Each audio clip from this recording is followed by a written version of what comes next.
নমস্কার, আমি সুদীপ্তা। এভি নিউজে আপনাদের সকলকে স্বাগত। প্রথমেই চোখ রাখবো নিউজ হেডলাইনসে।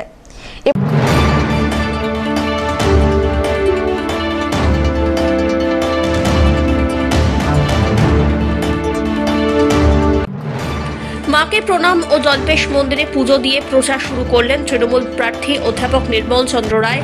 রাজগঞ্জে দেখা গেল নির্বাচনী প্রচার।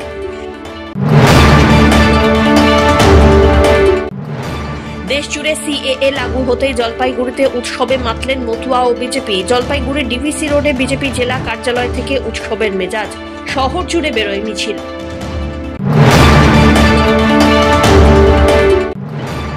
শিলিগুড়ির আইনজীবীর রহস্য মৃত্যুর ঘটনায় তদন্তকারী অফিসারের ভূমিকায় সন্তুষ্ট ছিল না কোর্ট। এই ঘটনা তদন্ত করবে গোয়েন্দা বিভাগ।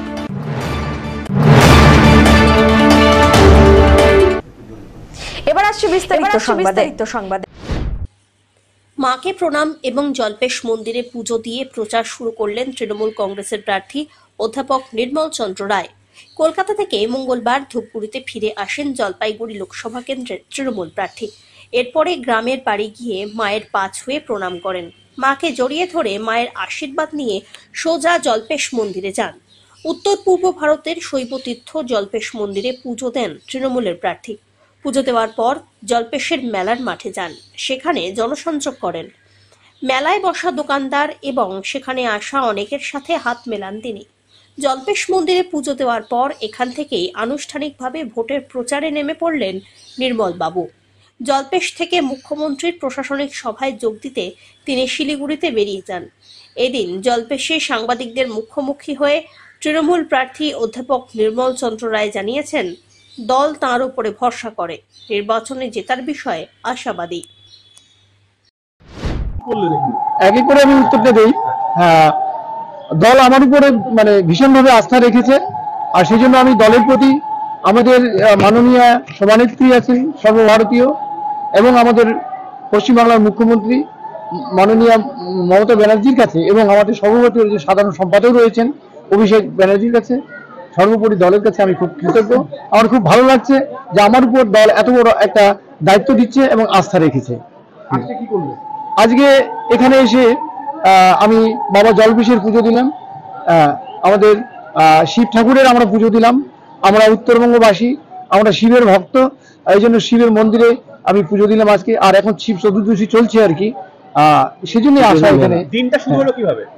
আজকের দিনটা শুরু হয়েছে, আমি কলকাতা থেকে আজকে নেমেছি, আমার গ্রামের বাড়িতে যাই, সেখানে মাকে আমার প্রণাম করে, ঠাকুরকে প্রণাম করে সরাসরি আমি জল্পেশ ঠাকুরের মন্দিরে এখানে চলে এসেছি। আনুষ্ঠানিক আজকে থেকে শুরু, প্রচার তো শুরু হয়ে গেছে, আমার আজকের থেকেই শুরু হয়ে গেল। বলতে গেলে আজকে থেকেই আনুষ্ঠানিক প্রচারটা শুরু হয়ে গেল। না, তার আগে মোটামুটি শুরু হয়েছে, পুজো দিয়ে সে প্রচারটা আরো জোরদার হয়ে গেল আর কি। দাদা বলছি, গতবার অ্যাডভান্টেজ দেবে না? অ্যাডভান্টেজ তো বটেই, আর এমনিতেও আর কি ওরা যদি প্রার্থী ঘোষণা করতো আর কি, তবুও আমরা অ্যাডভান্টেজে রয়েছি জলপাইগুড়িতে। আমরা ভালো অবস্থায় আছি জলপাইগুড়িতে। দেওয়াল লিখনের মাধ্যমে লোকসভা নির্বাচনের প্রচার শুরু করে দিল তৃণমূল। রাজগঞ্জে ইতিমধ্যে তৃণমূলের প্রার্থীর নাম ঘোষণা করে ফেলেছেন মমতা বন্দ্যোপাধ্যায়। জলপাইগুড়ি লোকসভা কেন্দ্রে তৃণমূলের মনোনীত প্রার্থী ডক্টর নির্মল চন্দ্র রায়। প্রার্থী ঘোষণার পরেই মঙ্গলবার থেকে শুরু হয়ে গেল লোকসভা ভোটের প্রচার। মঙ্গলবার রাজগঞ্জের বাবুপাড়ায় তৃণমূল কংগ্রেসের উদ্যোগে লোকসভা ভোটের প্রার্থী নির্মল চন্দ্র রায়ের সমর্থনে দেওয়াল লিখন শুরু হয়। সেখানে দেওয়াল লিখতে দেখা যায় তৃণমূল কংগ্রেসের ব্লক সভাপতি অরিন্দম বন্দ্যোপাধ্যায়কে। সঙ্গে ছিলেন মহিলা সভানেত্রী সর্বাণী ধারা, ললিত রায়, এমডি সলেমান, সুমিত দত্ত, ওহিদার রহমান সহ আরও অনেকে। এ বিষয়ে তৃণমূল কংগ্রেসের ব্লক সভাপতি অরিন্দম বন্দ্যোপাধ্যায় জানিয়েছেন, লোকসভা নির্বাচনে তৃণমূল কংগ্রেসের জলপাইগুড়ি জেলার প্রার্থী ডক্টর নির্মল চন্দ্র রায়ের নাম ঘোষণা করেছেন দলনেত্রী।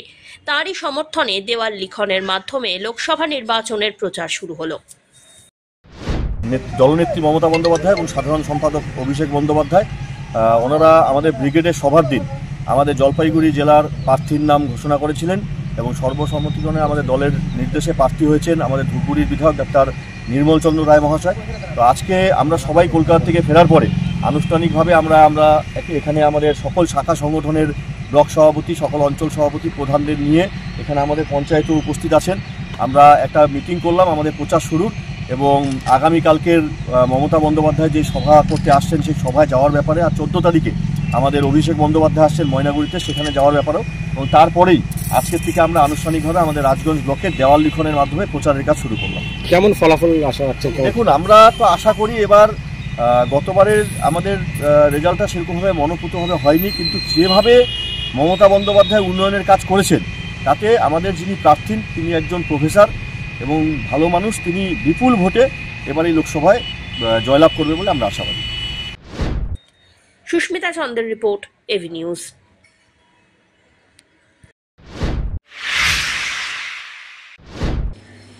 দেশজুড়ে সিএএ লাগু হতেই জলপাইগুড়িতে উৎসবে মাতল মতুয়া এবং বিজেপি। মঙ্গলবার জলপাইগুড়ি ডিভিসি রোডের বিজেপি জেলা কার্যালয় থেকে উৎসবের মেজাজে শহর জুড়ে মিছিল করেন মতুয়া এবং বিজেপি নেতারা। সাংসদ জয়ন্ত কুমার রায় ও বিজেপি জেলা সভাপতি বাপি গোস্বামী কাঁধে তুলে নিয়ে ঢাক ঢোল নিয়ে মিছিলে সামিল হন। সঙ্গে মতুয়ারা গেরুয়া আবিরে অকাল হোলিতে মেতে উঠলেন। সোমবার রাত্রিবেলায় কেন্দ্রীয় সরকার সিএএ লাগু করে। মতুয়ারা দীর্ঘদিন ধরে নাগরিকত্ব আইন লাগু করার জন্য আন্দোলন করে আসছিলেন। দীর্ঘদিনের প্রতীক্ষার অবসান। কেন্দ্রের সরকার সিএএ লাগু করায় রাজ্য জুড়ে মতুয়ারা ঢাক ঢোল কাঁসা নিয়ে উৎসবে মেতেছেন। এদিন জলপাইগুড়ি শহরে উৎসবে মাতলেন মতুয়ারা। প্রধানমন্ত্রী নরেন্দ্র দামোদর দাস মোদী, স্বরাষ্ট্রমন্ত্রী অমিত শাহকে ধন্যবাদ জানাতেই এই মিছিল, এমনটাই সাংসদ জয়ন্ত কুমার রায় জানান। মানে আবেগ ঘন মুহূর্ত, হাজার হাজার মানুষ আজকে আমাদের মিছিলে জয়েন করেছেন। পাকিস্তান, বাংলাদেশ, আফগানিস্তান থেকে যারা ভারতবর্ষে এসেছিলেন, তাদের কাছে কোনো কাগজপত্র সেরকমভাবে ছিল না। এই সমস্ত মানুষ যারা অত্যাচারিত, নিপীড়িত হয়ে ভারতবর্ষে এসছেন, তাদেরকে যে নাগরিকত্ব দেওয়ার কাজটা আজকে সম্পূর্ণ হলো। আমরা দেখলাম তাদের যে নোটিফিকেশান 2019 মে যেটা পাশ করা হলো, যে বিলটা পাশ করা হলো CAA act, citizenship amendment act, সেটার ইমপ্লিমেন্টেশন শুরু হয়ে গেল। তার মানে এই সমস্ত মানুষ, এই সমস্ত নিপীড়িত মানুষ, সে হিন্দু হোক, খ্রিস্টান হোক, শিখ হোক, বুদ্ধিস্ট হোক, জৈন হোক, এরকম ছ জনগোষ্ঠীর মানুষ যারা সেখানে মাইনরিটি অর্থাৎ সংখ্যালঘু, তারা আজকে এখানে কিন্তু ভারতবর্ষের নাগরিকত্ব তারা পেয়ে গেল। 2014 31শে ডিসেম্বর পর্যন্ত যারা এসেছিলেন, এই একটা বড় সংখ্যক মানুষ সেখান থেকে এসছেন। তারা এতদিন তাদের একটা অসহায় বোধ মনে হচ্ছিল যে আমরা কি পার্মানেন্ট নাগরিক হব না, কতদিনে আমরা নাগরিকত্ব পাবো, আমাদের কাগজপত্র সমস্ত কিছু, যারা ধন সম্পত্তি ইত্যাদি আছে সেগুলো কিভাবে আমাদের কাগজপত্র ঠিক হবে সেটা সম্বন্ধে তারা চিন্তিত ছিল।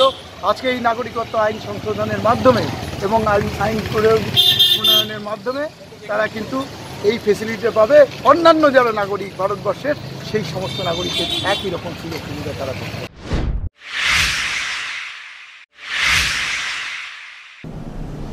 নিয়ে নিচ্ছে ছোট্ট একটি বিরতি, ফিরে আসছি বিরতির পর, সঙ্গে থাকুন। পশ্চিমবঙ্গ সরকার যুব কল্যাণ বিভাগের যৌথ উদ্যোগে আয়োজিত শতাধিক যুব কম্পিউটার প্রশিক্ষণ কেন্দ্রগুলির মধ্যে জলপাইগুড়ি সদর যুব কম্পিউটার প্রশিক্ষণ কেন্দ্র একটি। এখানে যুব কল্যাণ বিভাগের নির্ধারিত বিভিন্ন কোর্স রয়েছে, যেমন সিআইটিএ, ডিআইটিএ, সিএফএস, ডিএফএস, অটোক্যাড ইত্যাদি। মাধ্যমিক ও উচ্চ মাধ্যমিক পরীক্ষার্থীরা আবেদনযোগ্য। এখানে একজনকে একটি কম্পিউটারের সাহায্যে অভিজ্ঞ শিক্ষক দ্বারা প্রশিক্ষণ দেওয়া হয়। তাই দেরি না করে নিজের ভবিষ্যৎকে স্বনির্ভর করতে যোগাযোগ করুন শিল্প সমিতি পাড়া, নিয়ার বেগুনটারি, শহীদ লেন যুব কম্পিউটার প্রশিক্ষণ কেন্দ্রে। আরও বিস্তারিত জানতে দেখুন গভর্নমেন্ট ওয়েবসাইট www.wbyouthservice.government.in।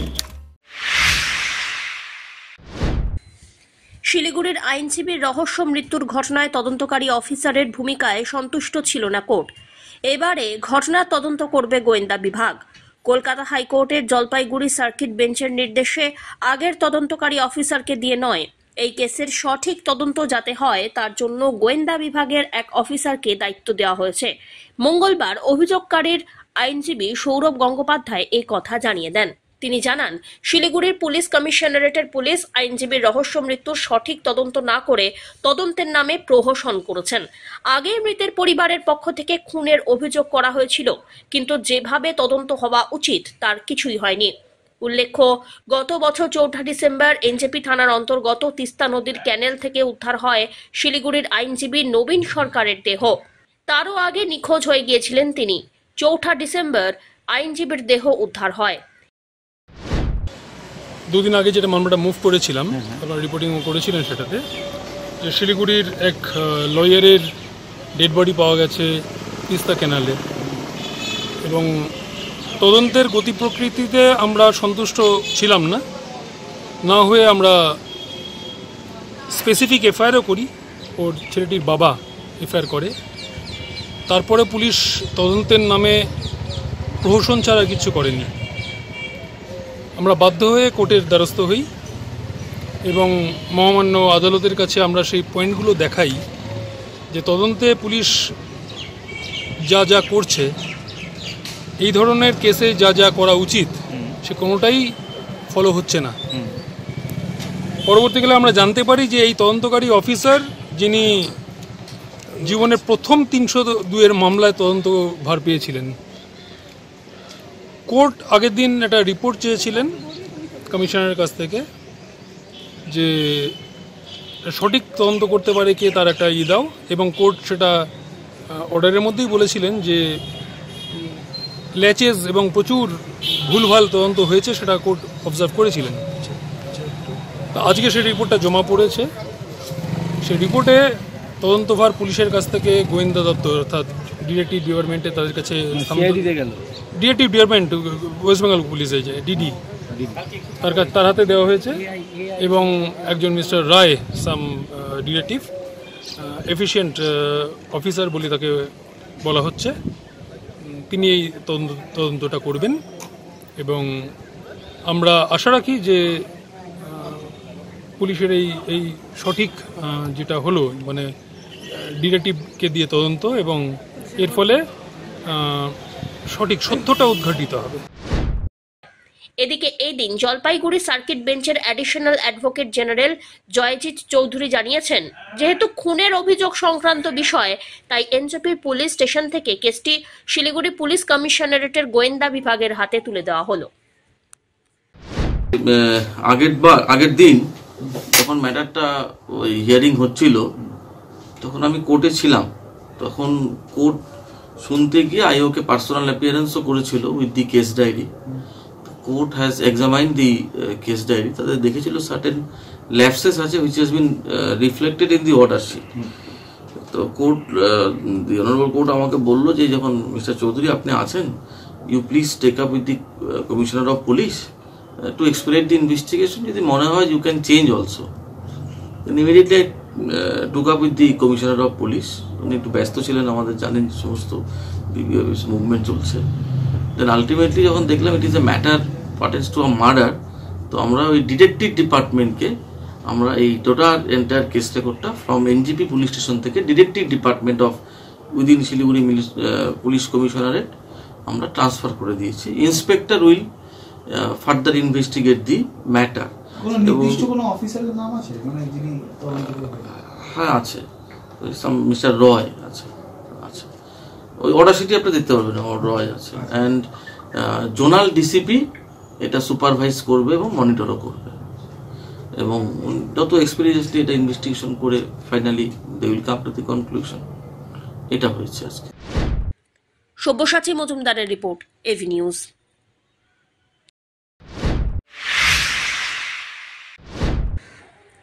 অবৈধভাবে সীমান্ত পার হয়ে ভারতে প্রবেশের অভিযোগে গ্রেপ্তার হলো এক। জানা গিয়েছে, জলপাইগুড়ির বেরুবাড়ি সীমান্তে এক বাংলাদেশি যুবক বেআইনিভাবে ভারতে প্রবেশ করতে চেষ্টা করেছিল, আর সেখানে বিএসএফ এর হাতে ধরা পড়ে যায়।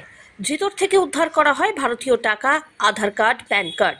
ধৃত বাংলাদেশের শিবপুর থানার অন্তর্গত পাঁচপাইকা গ্রামের বাসিন্দা বলে খবর। সোমবার রাত্রিবেলায় যুবককে কোতোয়ালি থানার পুলিশের হাতে তুলে দেওয়া হয়। মঙ্গলবার তাকে জলপাইগুড়ি আদালতে পেশ করা হয়েছে। পিনাকি শিলের রিপোর্ট, এভি নিউজ।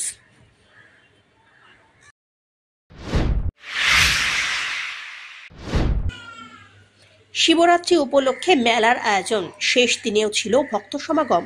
মঙ্গলবার শেষ হলো বানিয়াপাড়া শিব মন্দির কমিটির দ্বিতীয় বর্ষের মেলা। সাংস্কৃতিক অনুষ্ঠানের মাধ্যমে এই দিন মেলার সমাপ্তি ঘটে। উত্তরবঙ্গ তথা জলপাইগুড়ির মধ্যে সবচেয়ে বড় শিবের মূর্তি তৈরি করে তাক লাগিয়ে দিয়েছেন তারা। গড়ে উঠেছে শৈবস্থান। দূর দূরান্ত থেকে সুবিশাল দেবাদিদেবকে দেখতে ভিড় করেছেন অসংখ্য মানুষ।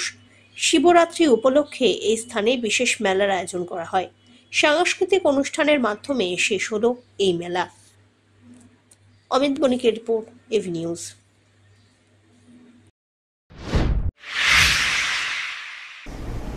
শেষ করবার আগে নিউজ হেডলাইন্স আরো একবার।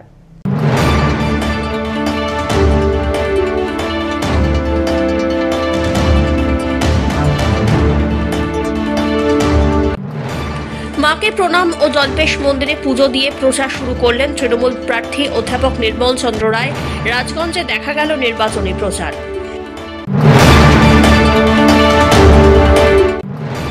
দেশ জুড়ে সিএএ লাগু হতেই জলপাইগুড়িতে উৎসবে মাতলেন মতুয়া ও বিজেপি। জলপাইগুড়ির ডিভিসি রোডে বিজেপি জেলা কার্যালয় থেকে উৎসবের মেজাজ। শহর জুড়ে বেরোয় মিছিল।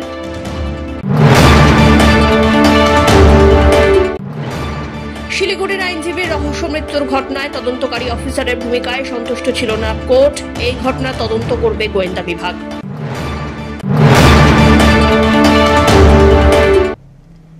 এখনকার মতো এভি নিউজ এ পর্যন্তই। পরবর্তীতে আসছি আরো সংবাদ নিয়ে। দেখতে থাকুন আমার বিশেষ।